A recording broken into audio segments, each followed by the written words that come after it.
खेसारी जी बगल में बैठल बानी। खेसारी जी वाला सारा गुण कहीं ना कहीं दिख रहा पूरा भोजपुरी के दिल में बसावे नी। खेसारी लाल के चेला है खेसारी लेखा गावे नी। हरे कम पर जाए कुछ कड़ी का बड़ाई भैया खेसारी जैसा कमर के ही खेसारी जी एक्टिंग करे नी गाए नी ओंगा इनकर मुंह के फेस यानी कि फेस के रीडिंग कहीं ना कहीं खेसारी जी के तरह चुलबुलिया अंदाज में वही अंदाज में हमेशा नजर आवे नी। अच्छा काकू जी खेसारी जी के टू कॉपी कर लेते नी महाराज देखत नी जे तरह खेसारी जी कॉपी करे नी या फिर जे तरह एक्टिंग करे नी जे तरह अपन दर्शक के बीच मोहे नी मनोरंजन करे नी सेम टू सेम फेस रीडिंग वैसे नहीं कर दिले बनी का कोर्स उर्स के लिए बनी का खेसारी जी युवा जे कहे नी जा कि एक फेस के कई तरह के आदमी रहने लेकिन हमरा लगा था कि एक गुण के काकू जी बानी खेसारी जी के गुण में हम कह देव कि खेसारी टू बानी। बात का कहीं दिल पर लग जाई हो हाथों हरे खातिर मोल दहिया जग जाई हो।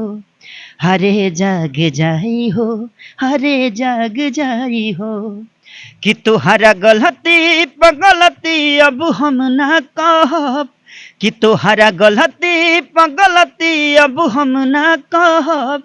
एक दिन हमारे खातिर हम बुझहिया हम महीना। खेसारी जी के चेला है गाना खूब ज्यादा आप लोग देखले हो खूब प्यार आशीर्वाद देले हो खूब लेकिन आज आपके बता दी कि बड़ी सौभाग्य के बात बोलुए कि एक बार फिर से काकू बलमुआ जी हमनी के बीच बानी। खेसारी जी के आवाज में बहुत सारा गीत गावे नी और सेम टू सेम खेसारी जी के आवाज में इनकर गायकी भी आप लोग बहुत सारा सुनले बनी बहुत सारा मिलियन में प्यार आशीर्वाद दिले बनी। बहुत सौभाग्य के बात बढ़ुए कि आज अनोखा रिकॉर्डिंग स्टूडियो में यहाँ के उपस्थित बानी अनोखा जी के स्टूडियो में आयल बानी। सबसे पहले स्वागत कइल जाता कैसन बानी काकू जी? बहुत बढ़िया बानी भाई रउआ कैसन बानी बताई? हम ठीक बानी। हाँ। का धमाका होखे वाला बड़ुए अनोखा रिकॉर्डिंग स्टूडियो में आज प्रस्तुत बानी मौजूद बानी देख रहा बानी पूरा सेटअप उटअप लागल बड़ुए पूरा पसंद गइल बानी का व्यवस्था होखे वाला बड़ुए? धमाका हुई अब बहुत आदमी रुक गए अब तनी कुछ धमाका कइल जाओ कुछ। काकू जी बहुत अच्छा गीत गावे नी काहे ना बढ़िया गीत लगातार आने नी कहीं ना कहीं बहुत कम गीत आवेला आखिर का रीजन बड़ुए? तनी मजबूरी हो जाला तनी आदमी के तो हर इंसान के मजबूरी होला नु वैसे ही हमरो बा कोनो बात नहीं खे अब मजबूरी नहीं खे आदमी के अब कंटिन्यू काम आई कंटिन्यू ब्रांड सॉन्ग अब देखे के मिली अब कंटिन्यू मतलब ब्रांड सॉन्ग मिली और वीडियो मिली। हम चाहब कि दर्शक के बीच एगो गाना गुनगुना दी एगो बहुत तेजी से और गाना भी वायरल चल रहा बड़ुए एकदम सेम टू सेम खेसारी जी के आवाज में गाइला तो हम चाहब दर्शक खातिर दू लाइन गुनगुना दी। तो भाई खातिर ये गाना गइले रही खेसारी लेके चला है। हरे पूरा भोजपुरी के दिल में बसावे नी पूरा भोजपुरी के दिल में बसावे नी। खेसारी लाल के चेला है खेसारी लेखा गावे नी। हरे कम पर जाए कुछ कड़ी का बड़ाई भैया खेसारी जैसा कमर के ही लाई। हरे कम पर जाए कुछ कड़ी का बड़ाई भैया पवन लेखा के हो न गई।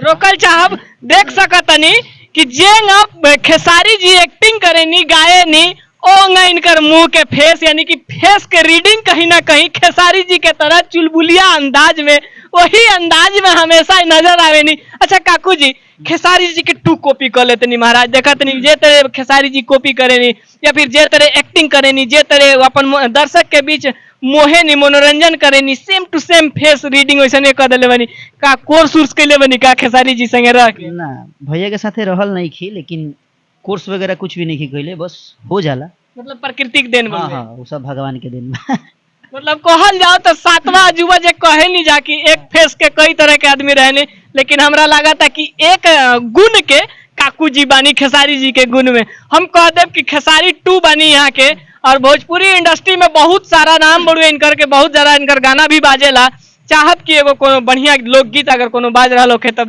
बता दी दर्शक। गीत तो अभी नहीं खे कोनो उतना खास लोकगीत नहीं खे लेकिन अगर सैड सॉन्ग बोलिएगा तो मैं गा दूंगा।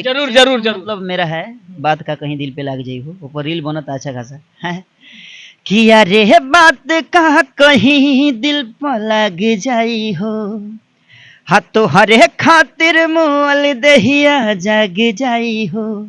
हरे जाग जाई हो हरे जाग जाई हो कि तुहरा गलती पगल अब हम ना कहब कि तोहरा गलती पगलती अब हम ना कहब।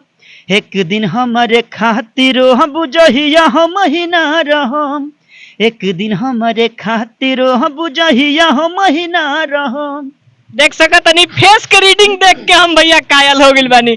हमरा लगा था कि ना खेसारी जी बगल में बैठल बानी, खेसारी जी वाला सारा गुण कहीं ना कहीं दिख रहा बुढ़े। अच्छा ये बताई, रेंज रोवर खेसारी जी लेनी है, मिठाई उठाई खाए गई नहीं है कि ना?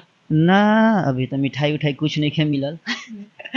भैया को वो शायद मिलम तो खिला दे, हम बड़ भाई हैं।